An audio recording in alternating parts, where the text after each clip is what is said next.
El reglamento establece que la prórroga de un partido de fútbol dura 30 minutos. El equipo que consiga ganar en este tiempo extra será el vencedor del encuentro. Ya va, un momento. Pero aquí no hemos venido a hablar de fútbol. Aquí invitamos a personas fuera de serie, a quienes el destino, la vida o como quieran llamarlo, les entregó una dificultad y con mucha determinación han sabido superarla. Lograron surfear una ola gigante para así avanzar hacia nuevos retos, haciendo el mejor uso de este tiempo adicional. Han reiniciado sus vidas con una mirada positiva, poniendo el foco en lo que hay, el presente. Aquí converso con seres humanos que recibieron una segunda oportunidad, desafiando todo tipo de obstáculos y pronósticos. Yo soy María Auxiliadora Miranda y esto es Tiempo Extra, historias de sobrevida y resiliencia.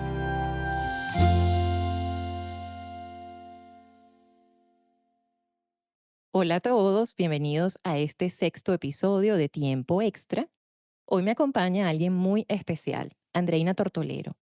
Andreina es médico egresada de la Universidad de Carabobo, mi casa de estudios, y también es psiquiatra egresada de la Universidad Central de Venezuela. Realizó su posgrado de psiquiatría en el Hospital Clínico Universitario. Luego de algunos años, migró a los Estados Unidos y actualmente se desarrolla en el área de salud mental, logró revalidar la medicina general y se encuentra trabajando como proveedor de salud mental en Houston.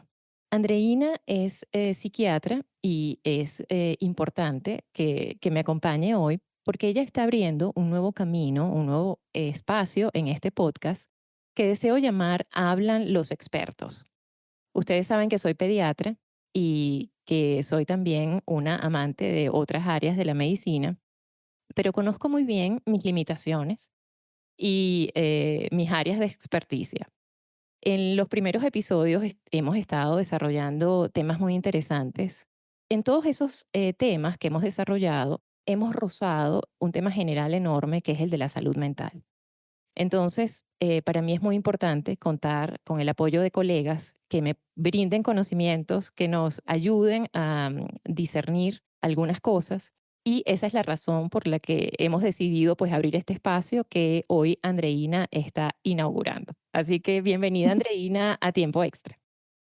Gracias, Mausi. De verdad que yo estoy tan feliz de estar aquí que honestamente tengo como los ojitos un poquito hidratados. Esto es una bendición poder estar no solamente contigo, escuchándote una vez más. Tú sabes que desde que empecé a escuchar tu historia, desde hace algunos añitos atrás, una historia de admiración profunda que siento, sobre todo, pues, el cómo a pesar de la adversidad se mantiene un carácter tan noble y de sentimientos tan lindos. Entonces, más bien el honor es mío, el estar aquí contigo. Muchísimas gracias Andreina. Fíjate Andreina, cuando nosotros hablamos de el tema de la supervivencia, encontramos con cierta dualidad. Con la euforia que rodea ese momento. A una persona se le entrega ese ticket para entrar nuevamente, como yo decía en mi episodio, al concierto, o se le da la segunda oportunidad para, sí, para disfrutar de una fiesta. Y también esa persona se enfrenta a una serie de retos. Uno de ellos es el entender que es algo que le está sucediendo en primera persona, pero que también hay muchos otros pacientes que compartieron con este individuo que no recibieron esa segunda oportunidad. Y también se desarrolla mucho un sentimiento de culpa. En segundo lugar, esa persona va a continuar caminando, sí, con esa felicidad de haber sobrevivido, pero también como con la presencia de una sombra, de que ese evento adverso se repita, de que existe de pronto una discapacidad producto de esa situación límite a la que se expuso, o de que sí, sencillamente vuelva a ocurrir lo que ya significó un reto enorme. Entonces, yo no sé, Andreina, si tú como psiquiatra has tenido algún paciente que haya pasado por una situación similar y has visto de verdad de cerca esa dualidad, esa alegría que está muy ligada a ese sentimiento de culpa y también a veces a ese miedo. Bueno, mira, es un tema yo creo que muy amplio porque se tocan varias variables acá. Y te voy a empezar narrando como una breve historia que tengo muy reciente en mi cabeza de un paciente que él tiene un diagnóstico de un cáncer de pulmón y él ese diagnóstico se lo hacen en un contexto incómodo que obviamente nunca se quiere recibir este diagnóstico, pero además él está llegando como a un nuevo país, no se terminaba de adaptar y siente como que no tiene nada, absolutamente nada como de dónde agarrarse en ese momento. Sin embargo, él, como él, esta persona en sus propias palabras dice, a modo de locomotora, siempre se fue dando hacia adelante, ¿no? Lo que tenía que hacer lo fue haciendo, lo que tenía que dejar de hacer lo fue dejando de hacer y simplemente en modo marcha hace un tratamiento muy exitoso, logra la remisión y 4 años después empieza a tornarse un poco lloroso. De repente se encuentra llorando y no entiende por qué. Y de repente se encuentra como nostálgico y no entiende por qué. Entonces, ese es como, vamos a decir, su motivo de consulta, porque nunca se ha considerado una persona triste, depresiva y de alguna manera le llama muchísimo la atención. Y a mí lo que me llama la atención es que nunca en ningún momento de estos años que estuvo lidiando con algo tan grande, pues, él se detuvo a pensar en todo aquello que le estaba pasando, todos los cambios que implica un diagnóstico de este tipo, todo el choque de que un día estaba sano y ahora resulta que, pues, tienes un duelo a esa condición de salud que ya no está. Claro. Y entonces empieza él con esta dualidad que tú me mencionas, porque por un momento él me dice, mira, estoy en remisión y esto significa que, bueno, el éxito de la vida, ¿no? Ujú. Pero por otro lado, él se siente muy vulnerable y está ahora empezando a experimentar ciertos miedos, como le da miedo dormir solo, le da miedo que, pues, algo pase en la noche y no esté alguien a su lado, ¿no? Y entonces se ha preguntado si realmente tiene como sentido inmiscuir a la familia en estas cosas. Se siente esa culpa ahora de que, bueno, pero ya que las cosas están bien, ¿por qué ahora yo vengo con esta, un poco tosco, ¿no? Su manera de hablarse a sí mismo, pero vengo ahora con esta payasada, ¿no? Claro. Cuando entendemos perfectamente que es perfectamente normal o esperable que cualquier persona en un momento de esto se desborone y quizás es mejor mientras más temprano lo haces, porque en estos tipos de situaciones tú te tienes que encontrar con la lucha a veces no es tanto con todo aquello externo, sino que tú te encuentras contigo mismo. Y pues tú te tienes que plantear aquí una serie de preguntas más existenciales que de otro tipo, pues. Yo creo, Andreina, que además es lo que tú acabas de decir, el postergar. Postergar la culpa, postergar el dolor, postergar el miedo. Porque en ese momento las personas que estamos atravesando pues esa situación tan difícil, necesitamos una dosis extra de energía y sabemos que debemos estar concentrados en lograr Ujú, la meta. correcto. Y está toda esa energía enfocada en un objetivo. Y a veces no nos damos la oportunidad de sentir. Ujú. Tenemos que tener esa fortaleza para decir yo voy caminando al ritmo que me impone la situación y puede ser eso, ¿no? Que es lo que de pronto está experimentando tu paciente. Por eso yo creo que entonces a dónde viene un poco mi respuesta. Quizás lo ideal, porque acuérdate que pues lo ideal no siempre es lo que tenemos, pero yo recuerdo que en el posgrado de psiquiatría nosotros en el segundo año hacíamos una materia por un año que se llama psiquiatría de enlace. La psiquiatría de enlace es esa en la que tú sales del servicio de psiquiatría o del departamento de psiquiatría y vas a ver al paciente que está en otras áreas médicas y que está teniendo síntomas o experimentando síntomas psiquiátricos. Es lo que llamamos las famosas interconsultas, ¿no? Sí, Y entonces ahí es donde uno entra en contacto quizás con estos pacientes que no consultan directamente por un motivo psiquiátrico. Y lo ideal sería que siempre que tú tengas un diagnóstico de alguna condición crónica o que te expongas a un evento de alguna manera que pueda trascender pues, en tu vida, de alguna manera de haberlo experimentado, que tú tengas una valoración por esta área psicológica, psiquiátrica, vamos a llamarla salud mental. sí. Porque lo primero que uno tiene que ver acá es yo siempre por lo menos me hago esa pregunta, ¿quién es esta persona que yo tengo enfrente? ¿Qué tipo de recursos psicológicos tiene esta persona? con qué cuenta esta persona antes de este diagnóstico, porque definitivamente esto va a ser una ola enorme tipo tsunami y pues mientras más recursos tenga previo al diagnóstico, va a ser mejor para la persona.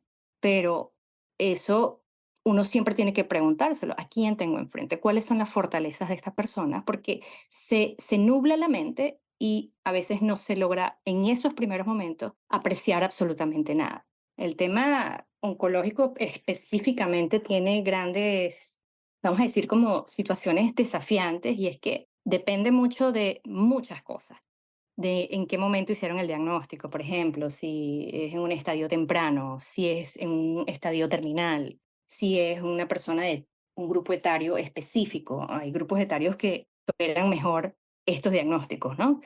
Entonces, y todo esto, hay soporte familiar, hay valores espirituales, hay algún tipo de fortaleza religiosa que tenga esta persona, hay algún tipo de práctica, vamos a decir, extracurricular que esta persona tenga pues como recurso Claro, para que uno ayude entonces a integrar un poco, porque la dualidad es un poco el fragmentarse, exacto. que esperamos que suceda, pero tenemos que ayudar a que esa imagen se vuelva un poco más integrada y que no tengamos que estar tan en el extremo. Alegría, culpa, no, sino trabajar un poco Ujú. y quizás entonces por eso te decía, lo ideal es que, oye, podamos llevar a estas personas a que tengan soporte psicológico.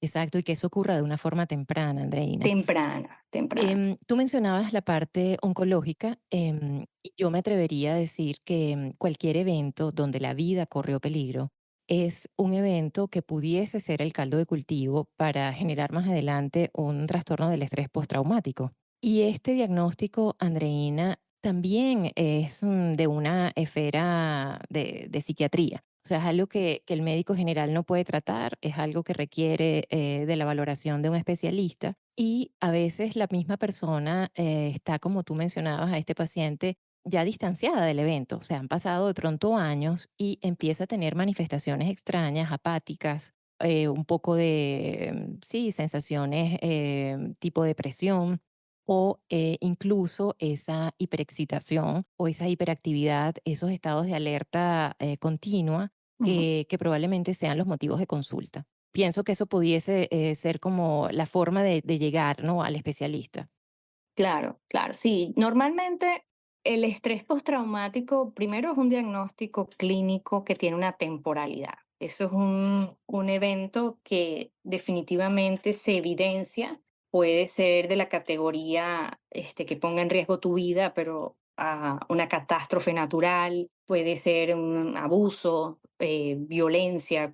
La categoría puede ser muy diversa, el detonante, vamos a decirlo así, pero no es desde el momento que se vive esta experiencia, sino que eso tienen que por lo menos pasar 6 meses, Ok.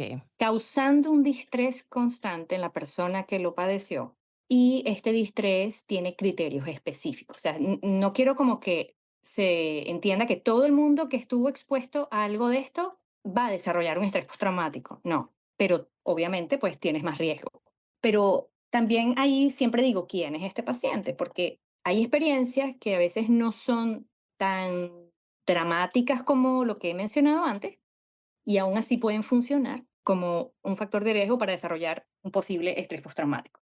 Entonces, la gente casi siempre consulta por problemas de sueño, tipo pesadillas, o es o como una reviviscencia de aquellos días donde estuvo expuesto a aquel, vamos a decir, evento, o ese estado de hiperalerta, a veces hasta de paranoia, ¿no? Pero no Ujú. paranoia como trastorno, sino como Claro. parte de toda una situación de alerta, de alarma.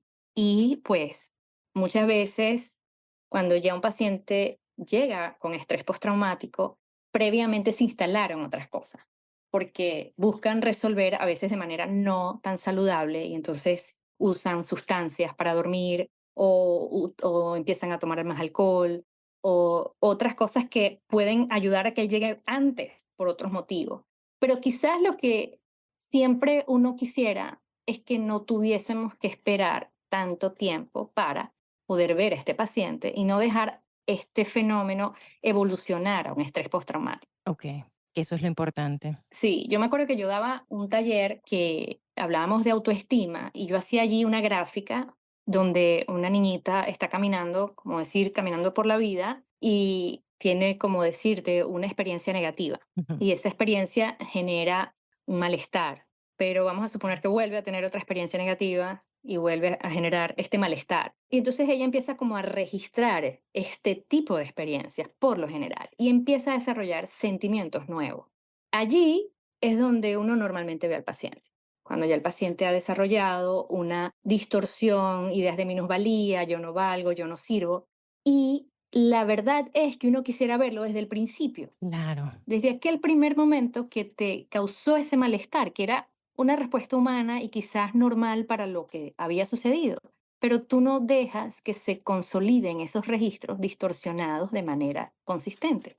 Yo pienso, Andreina, que además existe en nuestra sociedad ese tabú por la salud mental. Yo tengo una debilidad por la psiquiatría, creo que en algún momento te lo comenté, Ujú. porque es la especialidad que tuve que confrontar con la pediatría para tomar una decisión. Cuando me planteé el realizar un posgrado, yo disfruté enormemente mis clases de psiquiatría durante el pregrado y de verdad me lo planteé con mucha seriedad en algún momento y es una especialidad preciosa, pero sí existe ese tabú, tú lo conoces muy bien, donde se va al psiquiatra ya en la última instancia y lamentablemente es lo que deberíamos evitar. Y ojalá este podcast pueda hacernos reflexionar sobre ese aspecto.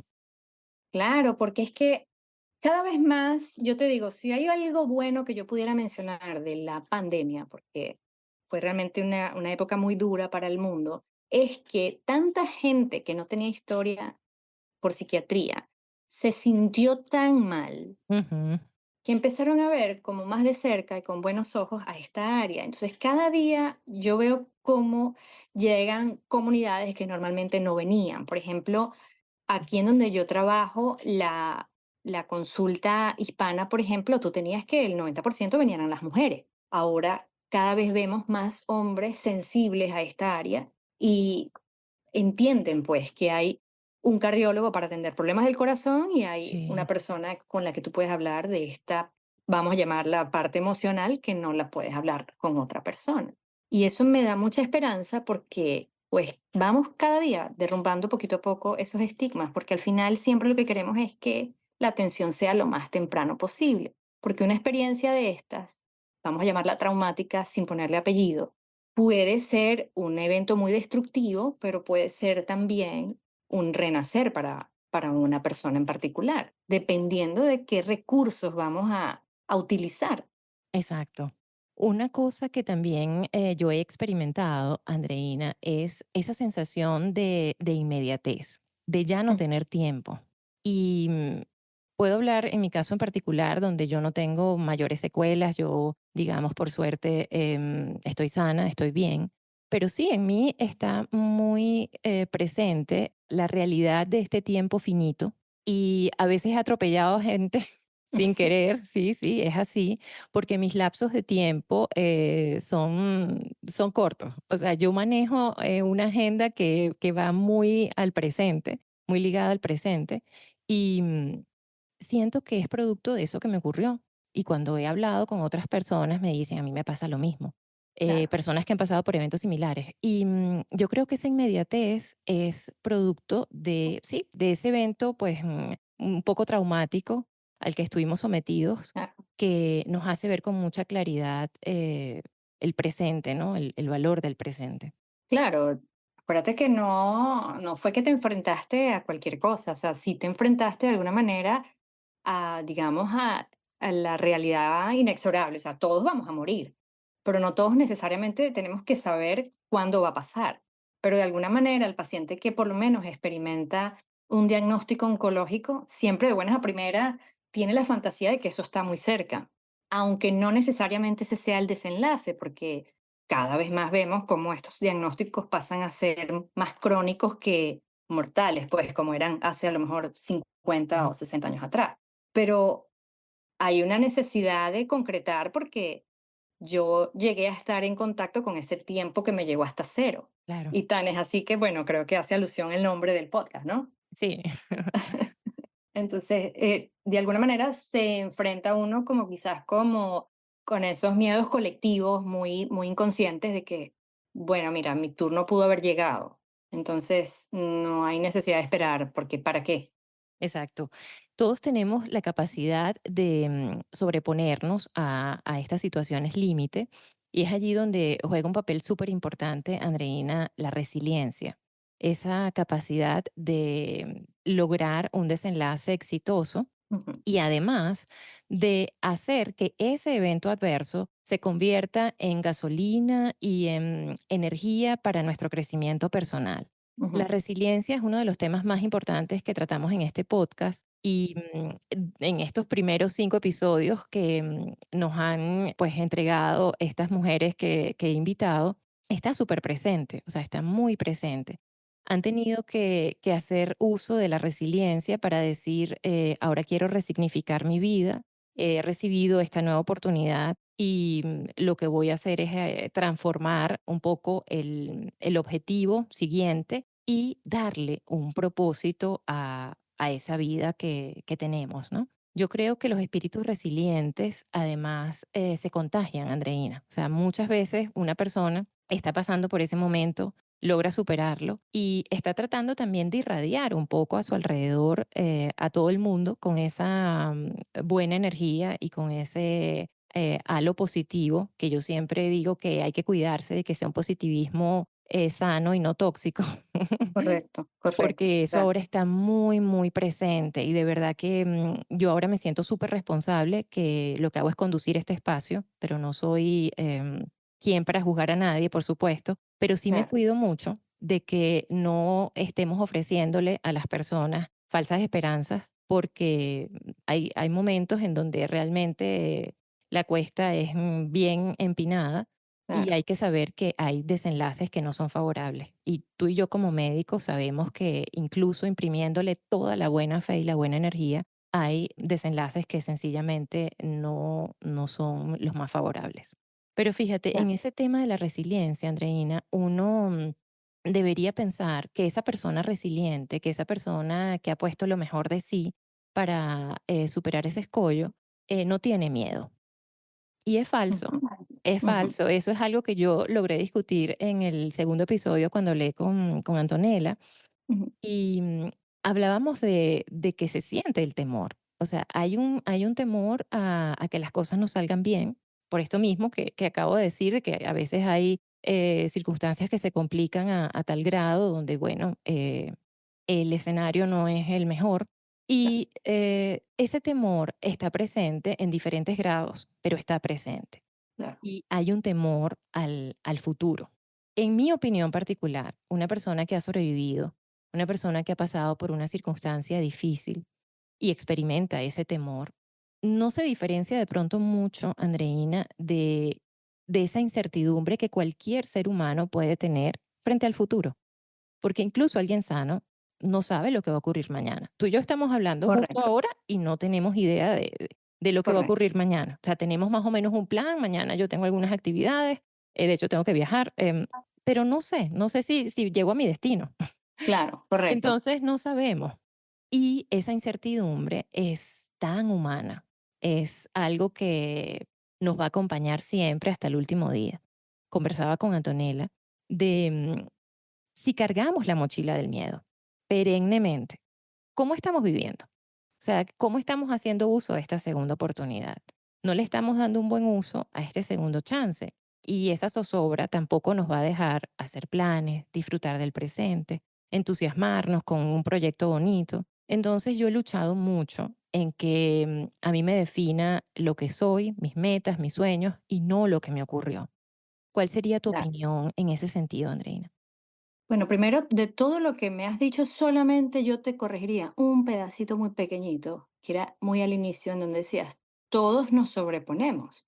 Y quizás allí habría que decir que lo admirable de la historia, por ejemplo, como la tuya, es que te has sobrepuesto, pero la realidad es que no todos lo hacen. Es cierto. Porque cuando yo te decía al principio, yo tengo que ver qué paciente es este, qué recursos cuenta, qué recursos yo le puedo resaltar en este momento, porque no todos, pues, obviamente traen el mismo background. Y hay pacientes que sencillamente desisten. Es más, mira, muy recientemente, hablando con una de mis pacientes de larga data, con la que ya tú tienes hasta un vínculo, pues, porque son mucho tiempo viéndola, le hicieron un diagnóstico oncológico y lloramos ambas en la sesión, porque ella me decía, yo no voy a hacer nada. ¿Pero por qué? Bueno, ¿por qué no? Porque Mm, ya yo me cansé, ya yo acompañé a mi esposo en esto y esto es demasiado traumático y yo no quiero volverlo a hacer. Y yo le digo, pero el escenario de tu esposo era más complejo que el que tú estás teniendo. ¿Por qué no puedes por lo menos ir a la valoración con el especialista? Porque yo no soy la especialista, yo no sé de eso y ver qué te tienen que decir y sacar la conclusión basada en algo real, no en lo que tú te estás imaginando que es, porque claro. estás asumiendo que este es el escenario de tu esposo. Y fíjate que me dijo, no, eh, me lo voy a pensar, pero no sé si de verdad voy a pensármelo para llegar a esto.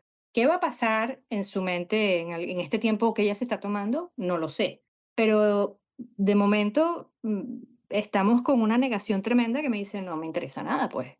Y ahí sí te quiero llevar porque esa fantasía que uno tiene muchas veces inconsciente de que tu vida va a ser longeva y que va a ser infinita, tú no lo piensas así, pero de alguna manera como que eso es lo que pareciera modularte.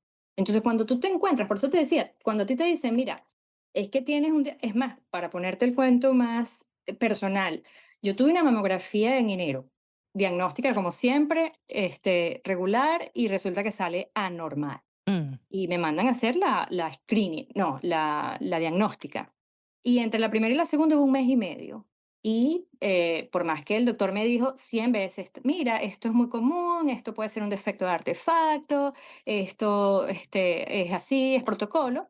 Ciertas, vamos a decir, como en ciertos momentos yo decía, ¿y si me sale el número? ¿Y si la estadística juega en mi contra? sí, ¿Y si no es un defecto, no? O sea, para ponerte como muestra este botón, un ejemplo que concreto, sí. exacto, ¿no? Que no es una historia contada. Entonces, uno dice, qué frágiles, porque yo hice todo lo que tenía que hacer, como me dijeron, afortunadamente salió normal, como él había dicho, pero entiendo desde esa perspectiva las miles de cosas que puede imaginarse una persona cuando concretamente tiene que recibir el diagnóstico, cuando te dicen, ¿sabes qué? No vino positivo, sino que sí tenemos este diagnóstico y sí tenemos que hablar de cirugías, de tratamientos invasivos, de quimioterapias, radioterapias, inmunoterapias, cambio de alimentación, este, y tantos cambios, pues que no, o sea, tú no es que solamente vas a lidiar con un diagnóstico, es que eso trae tantas cosas a la vez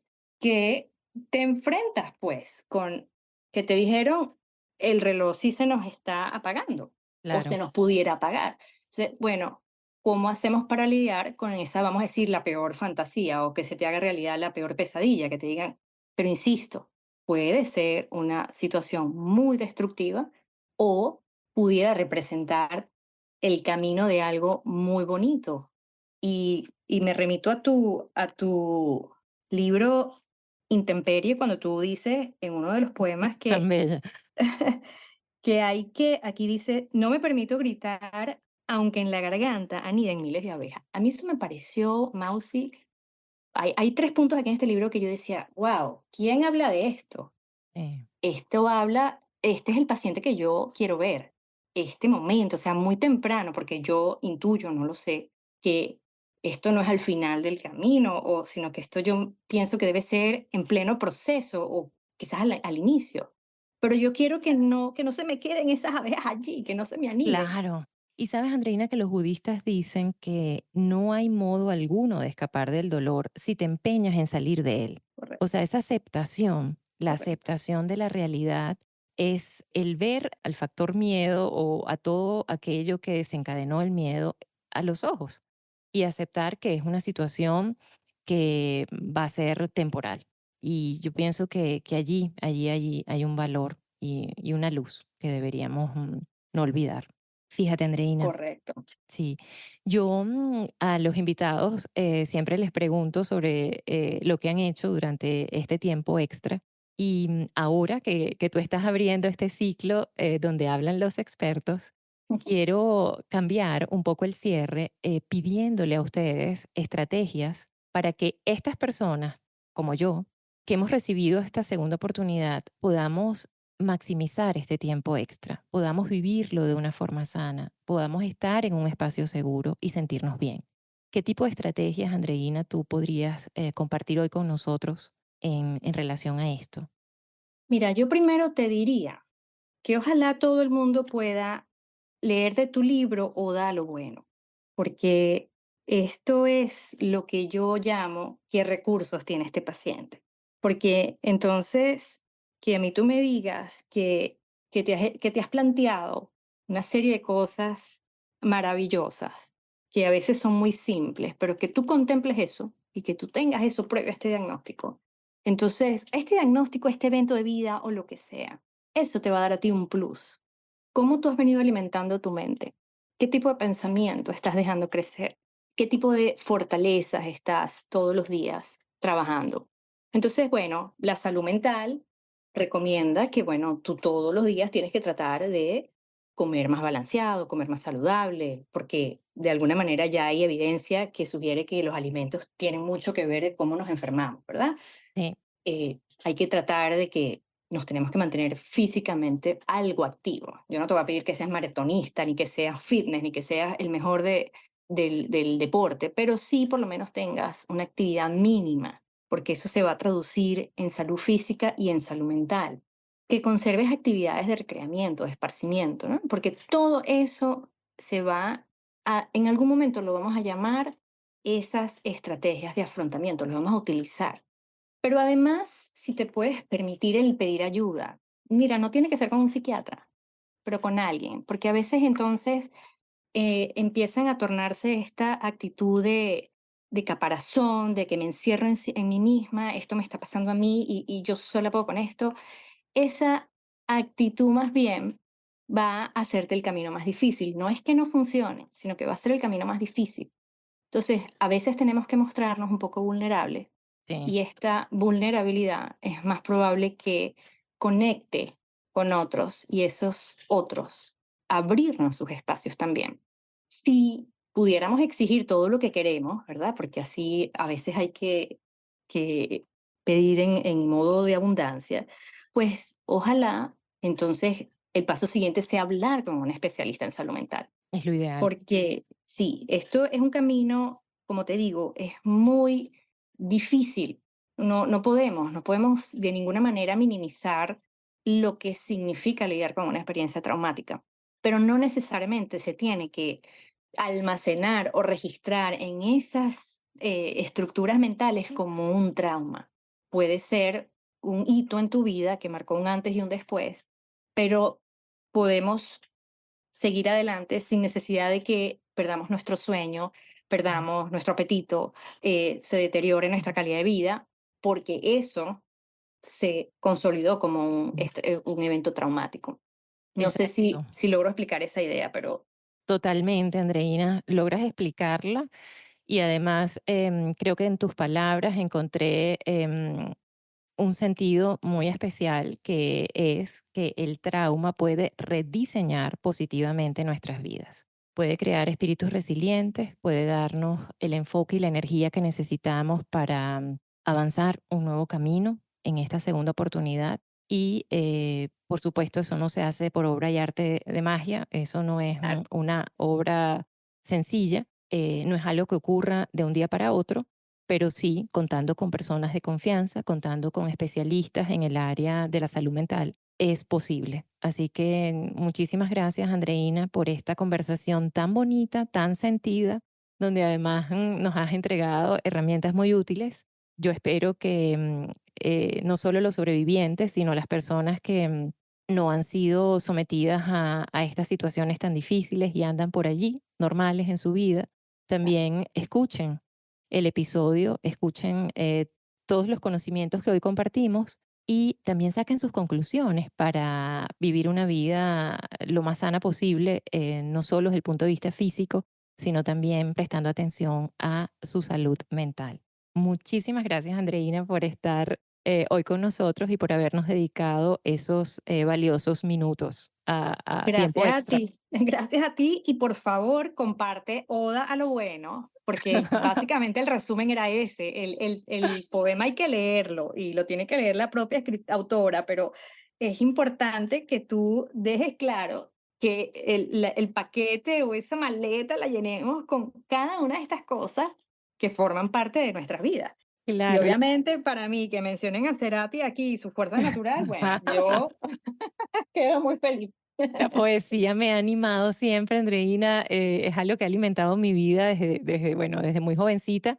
Y sí, Oda lo bueno fue la expresión de mi renacimiento y de decir que hay cosas pequeñas y sencillas en la vida que son muy valiosas y no podemos olvidarlas. Gracias, Andreina. Ah, Y gracias a bueno, todos. bye bye. Yo soy María Auxiliadora Miranda y esto fue Tiempo Extra. Puedes suscribirte en cualquiera de las plataformas donde nos estés escuchando. Si consideras que esta conversación le puede ser útil a alguien más, compártela. Si tienes alguna historia de sobrevida o resiliencia que te gustaría relatar o conoces a alguien que la tenga, contáctanos. Puedes enviar un mensaje a nuestro correo electrónico elpodcast.tiempoextra@gmail.com. Infinitas gracias por acompañarnos. Me despido hasta un próximo episodio deseándoles un tránsito ligero en este camino finito y sorprendente que es la vida.